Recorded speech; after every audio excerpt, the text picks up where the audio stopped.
Hello everybody, this is John Mark Johnson Jr. again, host of Reformed GGA, and this will hopefully be just a quick video to introduce you guys to my new gun. This is a Ruger SR22. The reason why I bought it was fairly simple. I wanted to have a handgun that I could shoot rather inexpensively, and it was going to be between this and the Bersa Thunder 22. And I wound up with this just simply because nobody that I was looking at recently actually was carrying the Bersa 22 right now. For those of you who don't know, there's a little bit of a gun shortage going on right now, so options are just a tiny bit limited. And so this is what I wound up with instead. Now, one of the things that I was kind of surprised at was just how small of a gun this is. For comparison, here is my CZP-10C, and the C stands for compact. And if I line these two guns up, make sure that the heights are appropriately lined up here, you can see that the CZ is about a ½ inch longer in the barrel, and then the handles are also about a ½ inch difference. So even though the CZP-10C is considered to be a compact, the SR22 is much smaller by comparison. And even in terms of width, the SR22 is also a little bit smaller. I think it's like an 1/8 of an inch less in width, maybe 3/16 of an inch less in width. So it's a thinner gun, it's not as long, it's not as high. It is a very small gun by comparison. It's also fairly light. It's only like 17 ounces. Which isn't hugely light. It still feels like you have something in your hand, which is better than my Keltec PMR30. My Keltec PMR30 fires 22 Magnum rounds, where this one does 22 LR. And it's actually a very light gun. It's only like 14-15 ounces, despite firing a larger bullets, and it has a larger barrel, etc., etc. It's just a super light gun. Feels like a toy. This one doesn't quite have that feel like a toy problem, but it is still very small, very light. So we'll see how that works out. And while we're at it, we might as well talk about field strip while we got it. Like I said, I haven't had a chance to shoot it yet, but I have taken it apart and cleaned it. And it's kind of an interesting design. It has a little tab here in the trigger guard that you're supposed to get your thumb in there and pull it up. The only problem is that I have a hard time doing that with my thumb. We'll see if I can do it this time. But jab my fingernail in there, and a lot of times it just does not want to move. Oh, there, I got it this time, never mind. In other times, I've just used the rim of a spit cartridge on it, and that's worked pretty well, but I guess it's been loosening up, so hey, yay! Toolless takedown. And then once you pull out that little tab, just pull back on the slide, slowly release it so that the recoil spring doesn't go flying out. There's the recoil spring there. And that is the takedown. When you do this takedown, do make sure that the gun is not unsafe. You want to be able to see the red so that the hammer will lock back, which makes taking it apart and putting it back together much easier. But this is all that there is to the takedown. You have your slide assembly, you have your recoil rod and spring, and the barrel is basically integral to the gun. Now, if you want to get really creative, you can actually lift up the trigger, and there's a little set screw in there that you can use to release the barrel, but you don't actually need to. This is all you need for field stripping and cleaning, so it's not bad. Definitely beats the old buck marks. Now they've improved the buck marks, but definitely beats the old buck marks. To put it back together, just take the recoil spring and put it into its little slot. If you look in there, there's actually a little slot that it has to sit in, but just feel around a little bit and you'll be able to figure it out. And then as you're putting the slide back on, focus on the recoil spring first, because it's the one that sticks out there furthest.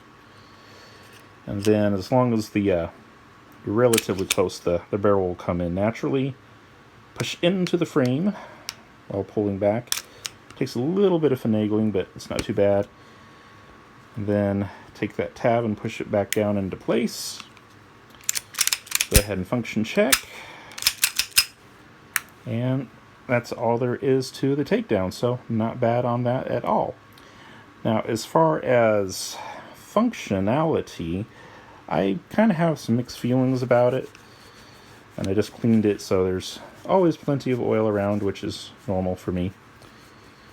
The one thing that everybody knows about my guns if they go out shooting with me is that there's definitely going to be more than enough spare oil on them. But as far as the controls and whatnot, they're very similar to what you would expect from most autoloaders, with a couple of notable exceptions or deviations, we'll say. First is the safety. The safety here is in basically the normal place, but it doesn't operate like a normal safety. Yes, you push down on it, but the problem is that when you push down on it, that's actually what puts it into safe.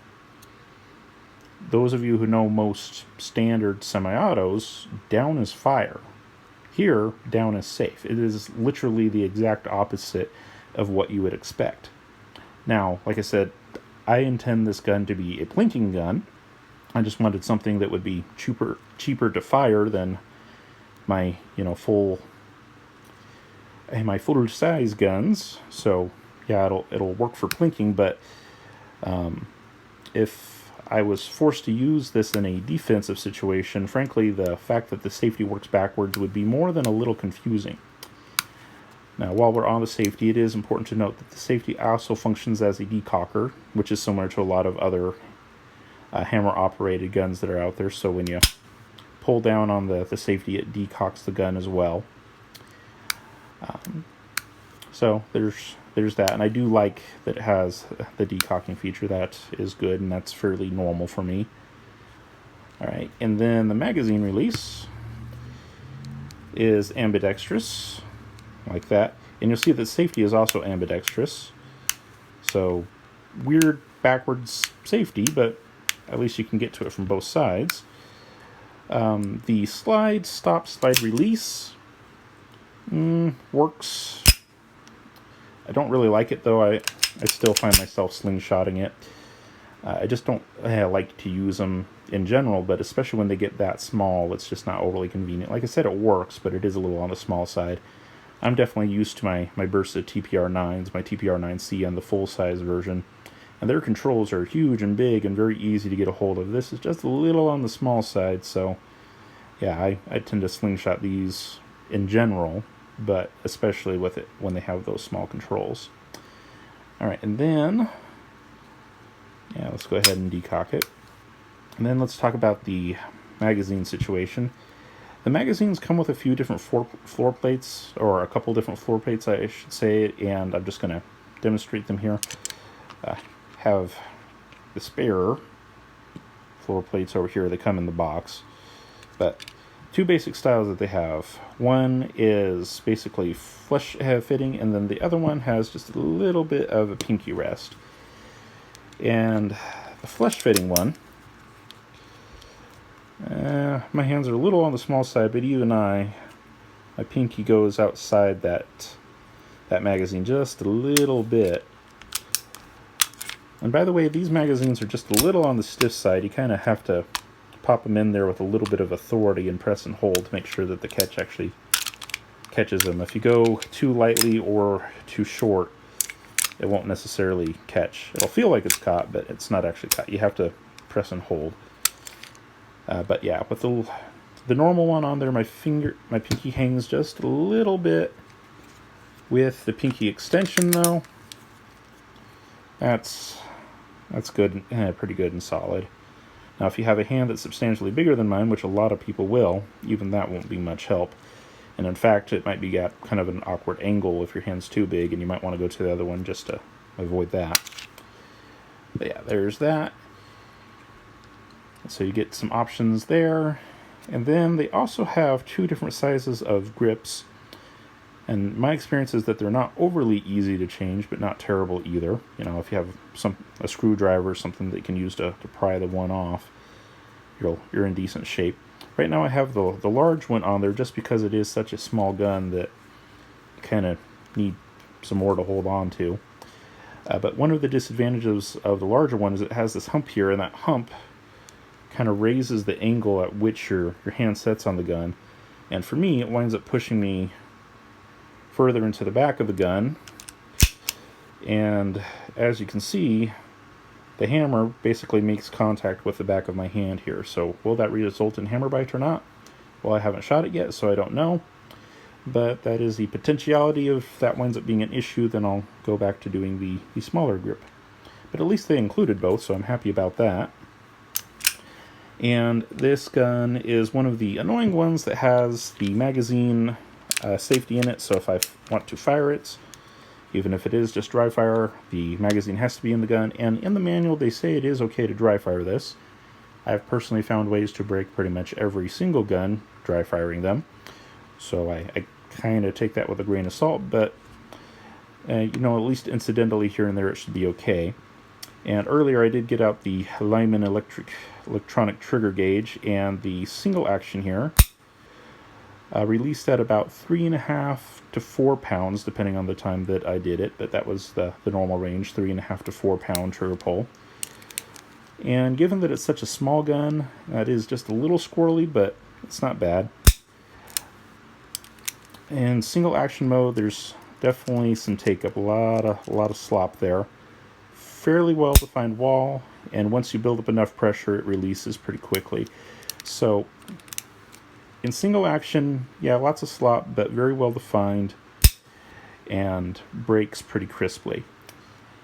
And let's go ahead and see what the reset is. The reset is absolutely awful.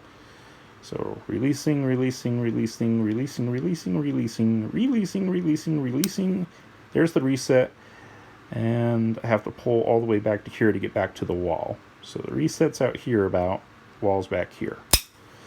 That's not overly great. And then for double action with the hammer forward, you're basically into a wall immediately. There's some stacking, some grittiness, some major pressure building, more grit, and then finally break. The double action on this thing is absolutely atrocious, and on my scale earlier it was measuring at between 9.5 and 11 pounds.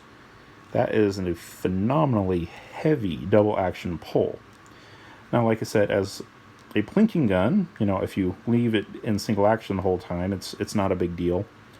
But what concerns me about it, though, is that a lot of people out there talk about these guns as self-defense guns, and of course it's 22, so I really wouldn't recommend that in the first place. But just given how the gun operates and a few of its quirks here, I don't know, even accepting that it's 22, that I would recommend it even past that. Even if the person is okay with defending themselves with 22, I'm not convinced that this is the best one. Like I said, the safety is backwards. The natural tendency is going to be to grab the gun, push your thumb forward as you're getting your grip. And in this gun, that's a problem because that actually makes the gun impossible to fire. So that's not a good thing. And then if you're going to carry it safely and in a ready state, you're probably going to be carrying it with the hammer forward, with it being decocked like this. And the problem is that first initial trigger pull, when the hammer is forward, like I said, is phenomenally gritty, stagey, and very heavy. I have heavy guns, but on those guns I usually don't care about it so much because they're full-size guns. On a small gun, a really heavy trigger like that is definitely going to hurt your accuracy. So you have an underpowered gun with a basically backwards operating safety, and your first shot, if you're carrying it when in the chamber and decocked, is going to be phenomenally heavy, gritty, stagey, and just altogether terrible. So if you do decide that you want to defend yourself with 22, this is not the 22 that I would recommend you doing that with, just saying. But as a plinker, I guess we'll see. I haven't fired it yet, so I don't know how reliable it is or is not. But as a plinker, I don't think it'll be a bad thing. And as a plinking gun, if you go out there to the firing line, put a magazine in,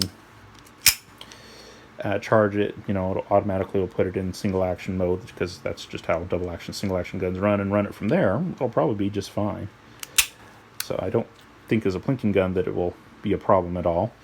And then the sight picture on this gun is not terrible. It has the front fiber optic sight, and the rear sight is fully adjustable for both elevation, and it also has a little screw on the side for windage as well. So fully adjustable rear sight, and on 22s that is especially important just because 22 ammunition is so inconsistent. Once you find something that your gun likes, you really want to be able to tailor it to that, because it's probably not going to shoot like anything else.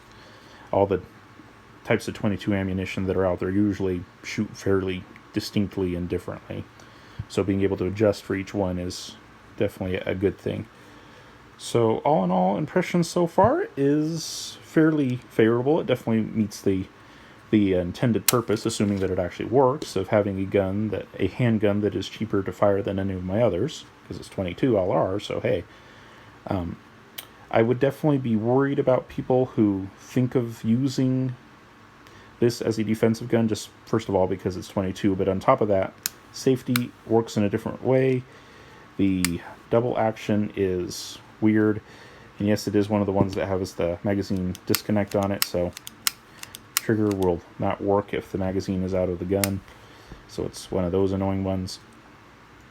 Yeah, I wouldn't say it's an ideal self-defense gun. Now, to its credit, it does have a fairly light slide. I very much doubt that recoil spring is more than 10 pounds, so definitely beats my CZP-10C in that regard. This one's got like somewhere between a 15 and 20 pound spring in it, so that's a little bit of a problem. This one's definitely lighter, but you know, if you're going to defend yourself with a gun like this, at least in 22 LR or something like that, I think there are better options. And if all that you're looking for is just a gun that has a really easy slide to rack, that's all that you're looking for, I think there are much better options out there. My Versa TPR-9C, for example, has a pretty light slide. The XDE models have pretty light slides. Smith & Wesson makes EZ models in both 380 and 9mm that have pretty light slides. The Walther, I think it's the CCP, has a pretty light slide. If your only reason for using this for self-defense is because you can rack the slide on it or you can't rack the slide on other guns, I would seriously consider looking at some of the other easy to rack kind of guns that are out there, just because this is going to be very weak. It's only 22, and operationally that safety is definitely backwards.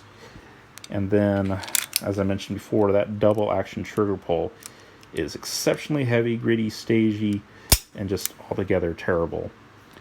You're very likely to pull your first shot, even though there's not going to be much recoil because it's 22. That is a very heavy trigger pull, and most of the time I do not mind heavy trigger pulls. For example, my CZP-09 has a pretty heavy trigger pull. A lot of my guns have fairly heavy trigger pulls, but this one takes the cake. This one, I mean, you can just hear that. I mean, there's just grit all over in that. That's super, super, super, super stagey and gritty. Yeah, would not be my first choice for a self-defense gun at all, but as a plinking gun, seems like it'll work decently enough. We just have to test it out and see if I can find a type of 22 LR ammo that it likes that is cheap enough for me to buy in quantities and also is consistently available. And as long as I can meet those basic thresholds, it will work for its intended purpose. Alright, thank you guys for watching and listening. Have a good one out there. Bye.